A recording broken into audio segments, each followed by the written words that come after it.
হাদিসে বা কোরআনে ২ জায়গায় বর্ণিত একটি ফলের নাম তিন ফল। এই তিন ফল মানবদেহের হাজার রোগের উপকার করে। আবার এই তিন ফলের সাথে ডুমুরির একটা আকৃতিগত মিল আছে। আমরা অনেকেই জানি না, হয়তোবা এটাই হতে পারে সেই তিন ফল। মানুষের শরীরের হাজার রোগের উপকারের ফল। আমরা এটাকে খাওয়ার চেষ্টা করি। আমি এর আগে একদিন এই ডুমুর গাছের ফলের একটা ছবি দিয়ে বলেছিলাম এই ডুমুর খেতে হবে। কিভাবে খেলে মজা হয়। তা আমার এক বোন তার বা ধারণা অনুযায়ী লিখেছিল যে চিংড়ি মাছ দিয়ে ডুমুর ফল ভাজি করলে ভালো লাগে। তাই আজ চিংড়ি মাছ নিয়ে ডুমুর ভাজি করতে বসছি। ডুমুরগুলো আগে কেটে সুন্দর করে পানিতে ভিজিয়ে রাখছিলাম।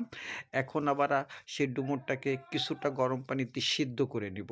সিদ্ধ করে নেওয়ার পরে ডুমুরটাকে একপাশে রেখে দিয়ে কড়াইতে আমি তেল দিয়ে দিচ্ছি। কড়াইতে তেল নিয়ে দেওয়ার পরে এর ভিতর লবণ হলুদ মাখানো চিংড়ি মাছগুলোকে কড়কড়ি করে আগে ভেজে নেব। এই ভেজে নেওয়ার পরে সুন্দর একটা কালার আসে। আসলে চিংড়ি মাছ প্রথমে যে রকমেরই থাকুক না কেন, কালো অথবা সাদা অসুবিধা নেই। কিন্তু তেলে দেওয়ার পরে সব চিংড়ি মাছের আকৃতি এরকম লাল হয়। দেখতে কিন্তু খুবই মজা লাগে। ওই যে যেমন হোটেলে পেঁয়াজু, আলুর চপ, বেগুন এগুলো ভাজে লাল, লাল, চিংড়ি মাছের আকারও সেরকম হয়। তার ভিতরে দিয়ে দিলাম কতগুলা কাঁচামরিচ, পেঁয়াজ এবং রসুন।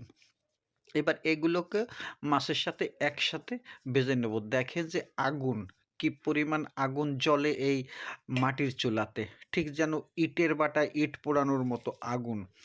ইটের বাটার ভিতরে কিন্তু আপনারা দেখার সৌভাগ্য হয়েছে কিনা জানি না।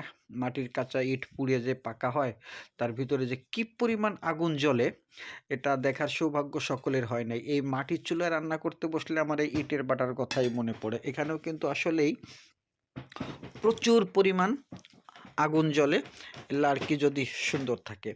এখন এটার স্বাদ এবং ঘ্রাণ বাড়ানোর জন্য আমি কিছু বাটা মশলা ব্যবহার করব, যেমন জিরা বাটা এবং রসুন বাটা। এইগুলো দিয়ে মাছটাকে আমি সুন্দরভাবে এখন কষাবো, তেল দিয়েই, পানি ছাড়া। কিছুক্ষণ কষানোর পরে ওই মরিচ, পেঁয়াজ, এই বাটা মশলা এবং মাছ সবাই যখন মিলেমিশে জমে ক্ষীর হয়ে যাবে, তখন এতে ব্যবহার করব আমি কিছুটা পানি। এই পানিটা দেওয়ার পরে আমাকে আরও একটু সময় জাল দিতে হবে।